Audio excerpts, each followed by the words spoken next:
Muy buena semana de Fórmula 1, así que toca hacer aquí el análisis del circuito, en este caso el de Estambul, porque es el Gran Premio de Turquía. Lo vamos a dividir en dos, uno con características, setup y estrategia, que va a ser este de hoy, y luego mañana, pues, o pasado mañana, pues subiremos otro analizando el pilotaje vuelta a vuelta para ver cada uno de los sectores, ¿no? Cómo se tiene que trazar cada una de esas curvas, así que lo voy a intentar resumir al máximo para hacerlo lo más breve posible, tocando las principales partes que yo creo que son fundamentales de entender este circuito, porque, bueno, como no lo tuvimos en años anteriores, sí es verdad que fue un circuito que sí que ya estuvo en Fórmula 1 algunos años, lo que pasa es que hace tiempo que no vemos la Fórmula 1 allí, entonces hay algunos datos que no tenemos, ¿no? Por ejemplo, el del porcentaje de aceleración a fondo en una vuelta, que es algo que solemos mirar mucho aquí, ¿no? Para entender un poco si es un circuito muy rápido, muy lento y demás. Pero sí que hay muchos otros que sí que tenemos, así que yo creo que merece la pena verlos por ese mismo motivo, ¿no? Porque como no lo hemos tenido otros años, pues yo creo que es especialmente interesante este tipo de análisis para entender bien los circuitos. Entonces, empezamos con las características fundamentales, que como digo,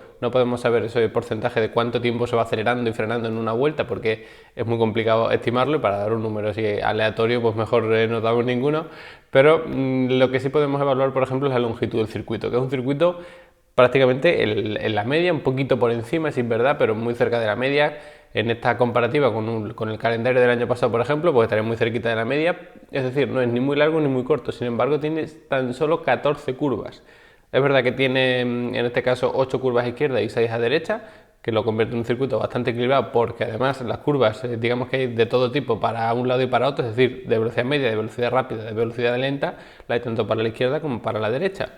Pero es verdad que estas curvas, la gran mayoría, son de una velocidad media o tirando alta realmente. Entonces, ¿qué pasa con este tipo de curvas tan rápidas o de velocidad media? Pues que lo más habitual es que apenas se toque el freno, si es que se llega a tocar. Entonces, en este sentido, pues yo creo que las pinzas de freno, ¿no? O los discos de freno en este Gran Premio no deberían sufrir demasiado. Se estima a lo mejor una dificultad para los frenos de 6 sobre 10, pero muy aproximadamente. Es verdad que sí que hay alguna frenada fuerte, y sobre todo varias, digamos que frenadas medias, ¿no? De que sí que tienes que pisar el pedal del freno, pero no tienes que estar muchísimos segundos pisando el freno, o varios segundos, ¿no? Nunca se está tantísimo tiempo pisando. Pero bueno, a lo mejor la frenada, por ejemplo, la última antes de la curva número 12, que la veremos mañana por supuesto, pues sí que es una frenada muy intensa, incluso bastante complicada. Pero luego hay otras que a lo mejor sí que vienen de una recta bastante larga con mucha velocidad, pero luego la curva pues a lo mejor es muy abierta, o a lo mejor tiene una pendiente ascendente, y eso te facilita un poco la frenada, ¿no? Porque como que el coche tiende a frenarse por la propia cuesta, entonces bueno, eso hace que la dificultad para los frenos se reduzca bastante. Como digo, se estima en torno a 6 la dificultad, pero bueno, digamos que esto es un número muy estimado, ¿no? Tampoco tendría demasiada importancia darle, por ejemplo, un 5, que también se le podría dar perfectamente. Y ya por último, solo tener en cuenta la salida. Son 460 metros aproximadamente hasta la primera curva desde la pole position. Es decir, hay bastantes metros en los que una mala salida pues te puede costar varias posiciones, porque el resto de pilotos pues tienen muchos metros para cogerte el rebufo, para buscar diferentes adelantamientos por dentro, por fuera, porque luego en la curva número 1 sí es verdad que la frenada no es muy fuerte, ¿no? Que digamos que cuantos más metros estés frenando, pues más margen tienes a lo mejor para frenar un poquito después e intentar un adelantamiento, y es verdad que eso a lo mejor esta curva número 1 no nos lo da, pero sí que es verdad que es una zona bastante ancha, que permite varias trazadas, entonces no será raro ver ahí varios coches en paralelo buscando a lo mejor ir por fuera de la curva número 1 para luego estar en mejor posición de cara a la siguiente curva. Entonces, bueno, va a ser bastante interesante esta salida. Así que con eso ya podemos pasar a lo que son las estrategias de carrera, ¿no? Teniendo un poquito en cuenta todas estas características del circuito. Bueno, lo primero, aclarar que Pirelli en este caso trae los neumáticos C1, C2, C3, es decir, la gama más dura de neumáticos, y esto viene porque el estrés sufrido aquí por los neumáticos, especialmente el lateral, es altísimo. Ya he dicho que la mayoría de curvas o gran parte de las curvas son de velocidad muy alta en este circuito, y eso lo que implica evidentemente es que haya muchas cargas laterales, es decir, mucha fuerza lateral que no solo tiene que soportar el cuello del piloto, por supuesto, sino también los neumáticos, produciéndose mucho estrés lateral. Si a eso le sumamos las varias frenadas que tiene, que como decía no son especialmente importantes, pero sí que están ahí, es decir, digamos que a esas muy altas cargas laterales se le suma también un estrés longitudinal, tanto en tracción a la salida de la curva como sobre todo las frenadas, ¿no? Que también implica muchísimo, pues tenemos un estrés en los neumáticos altísimo, y esto es una de las principales causas de degradación de los neumáticos actuales.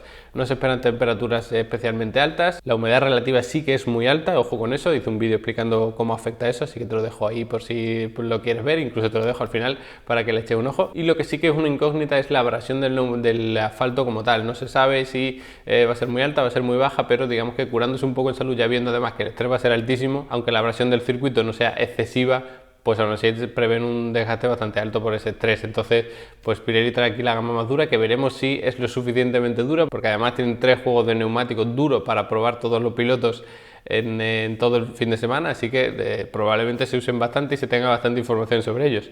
Luego ya intuir si se va a hacer una sola parada, si se van a hacer varias, es un poco complicado. Yo intuyo que el neumático duro pues tendrá bastante protagonismo, no sé que pase algo extraño y los neumáticos no se degraden, pero me extrañaría mucho viendo el estrés que van a sufrir aquí. Entonces, quizá alguien intente 2 paradas, pero yo creo que en cualquier caso, tanto a una parada como a 2, como a una hipotética 3 paradas, que eso ya sí que me sorprendería tremendamente, porque estos neumáticos no se degradan tanto, pues yo creo que sí que se va a utilizar bastante el neumático duro. Si algunos pilotos no tuviesen neumáticos duros para probar por elección del equipo, lo que sea, pues a lo mejor pues no se arriesgan a ponerlo sin tener suficiente información y todo esto, pero como sí que todos los pilotos van a tener 3 neumáticos duros, pues yo creo que va a tener bastante protagonismo, como digo, tanto en una sola parada como incluso en 2. Así que esas son las estrategias de carrera que yo veo previsiblemente, que probablemente, ojo, también haya pilotos que intenten pasar a la Q3 con el neumático medio, sobre todo pues los de siempre, ¿no? Mercedes y Verstappen, pero bueno, quizá también haya otros que lo intenten y eso también condicionará mucho la carrera, ¿no? Porque eso hace que a lo mejor salgas un poco más lento, que te puede penalizar mucho en la salida una vez más, ¿no? Porque hay bastantes metros, pero bueno, si luego en ritmo de carrera lo vas a conseguir, pues yo creo que está bastante bien salir con el neumático medio, porque como no sabes muy bien hasta qué punto se va a degradar el neumático, porque evidentemente las condiciones de carrera normalmente pues siempre cambian un poco respecto a los libres en la clasificación, pues bueno, tienes ese neumático medio y como que puedes jugar un poco más y acortar ese primer stint y alargarlo, y luego poner el duro, poner un blando. Entonces, bueno, pues yo creo que a lo mejor incluso una estrategia de salir con medio y pasar a duro es como la más segura, que equipos como por ejemplo Mercedes, que se lo pueden permitir porque bueno, saben que probablemente dominen en ritmo de carrera, pues a lo mejor lo utilizan, ¿no? Solo haces una parada para ir sobre seguro y no tener, digamos, no arriesgar en el pit stop a tener algún tipo de fallo, y bueno, llegas hasta el final sin problema porque has usado el medio, has usado el duro, que son los 2 más duros, evidentemente, no usas el blando. Así que bueno, con este resumen ya de tanto de las características como de las estrategias, hablar un poquito del setup, ¿no? Porque siempre es interesante, ¿no? En Fórmula 1 una de las principales, yo creo que llamadas de atención cuando, bueno, a lo mejor en las fases previas a una carrera, ¿no? Aunque luego evidentemente pues también se nota mucho en carrera quién va con más carga aerodinámica, quién va con menos, o a quién le sobrevira el coche, a quién le subvira todo esto, ¿no? Entonces se estima que la carga aerodinámica debería ser alta, en una escala de 4/5. Esto además lo ha dicho Pirelli porque siempre ofrece como una infografía, ¿no? Que da ciertos datos y le da una estimación de 4/5 a la carga aerodinámica. ¿Qué pasa? Que yo personalmente no sé si van a poner tanta carga aerodinámica, porque es verdad que digamos que el esquema del circuito pues como que da pie a ello, pero yo creo que estos Fórmula 1 con la tremenda carga aerodinámica que tienen ya de por sí, aunque vayan con muy poca ala o con una configuración de muy poca carga aerodinámica en general, pues tienen un montón. Entonces yo creo que hay curvas que por muy poca carga aerodinámica que lleves, pues vas a poder hacerlas a fondo o prácticamente sin levantar. Entonces por ahí a lo mejor algunos equipos pues prefieren poner menos carga aerodinámica para tener mucha más velocidad en recta, porque la recta de meta es muy importante, punto de adelantamiento clave. Luego también tenemos una recta enorme, digamos que la contrarrecta, ¿no? La parte de atrás del circuito, podríamos decir, entre las curvas 10 y 12, porque incluye la curva 11, pero se hace completamente a fondo, incluso con DRS, o sea que es zona de adelantamiento también clarísima. Entonces, bueno, pues por ahí veremos que ala pone cada equipo. Para mí no me extrañaría que algunos tuviesen bastante menos carga aerodinámica, una carga aerodinámica, digamos, media, ¿no? En una generalización. Luego también es verdad que influye mucho el efecto suelo, ¿no? Equipos como Red Bull, por ejemplo, pues con todo su rake y todo esto, pues también tienen mucha carga aerodinámica ya solo por el efecto suelo. Te dejo también un vídeo explicando lo del tema del rake y todo eso, por supuesto. Entonces eso hace que te puedas permitir tener menos carga aerodinámica en los alerones, es decir, tener un ángulo, digamos que más horizontal, más cercano a la horizontal, y eso pues evidentemente te va a dar mucha más velocidad en recta. Así que nada, yo creo que va a ser muy interesante ver el análisis luego post carrera, ¿no? Que haremos aquí en el canal, por supuesto, para analizar a qué velocidad punta llegó cada uno de los equipos, cada uno de los pilotos, para luego evaluar si realmente hubo esta diferencia, ¿no? Porque yo creo que algunos equipos o algunos pilotos sí que van a preferir tener una carga aerodinámica alta y luego unos una carga aerodinámica baja, que bueno, también influye mucho el tema del desgaste, porque es verdad que en muchos circuitos tener mucha carga aerodinámica te ayuda a degradar menos, porque el neumático, pues digamos que tiende menos a bloquear o a deslizarse en aceleración. Entonces eso hace que cuanta más carga aerodinámica tengas, a lo mejor es verdad que pierdes un poquito de tiempo porque no tienes mucha velocidad punta, pero luego en una estrategia de carrera, ¿no? en 50, 60, 70 vueltas que tiene una carrera,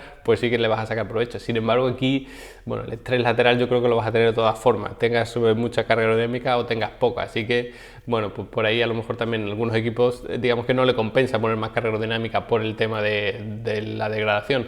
También hay otro tema, ¿no? Que ya para terminar, que es el tema del subviraje sobre viraje, que, bueno, una ley general, ¿no? Incluso que la decimos aquí mucho en el canal, es que cuando hay curvas o un circuito con muchas curvas de velocidad alta, normalmente se prefiere el subviraje porque te es más fácil controlar el coche. Si tú vas a mucha velocidad y el coche, digamos, que tiende a trompear, pues vas a perder el control por completo y vas a perder muchísimo tiempo. Como, bueno, si eres capaz de controlarlo, vas a perder muchísimo tiempo, pero digamos que prefieres penalizar a lo mejor por irte demasiado largo que no porque el coche se te enrosque, que es cuando puedes perder el control.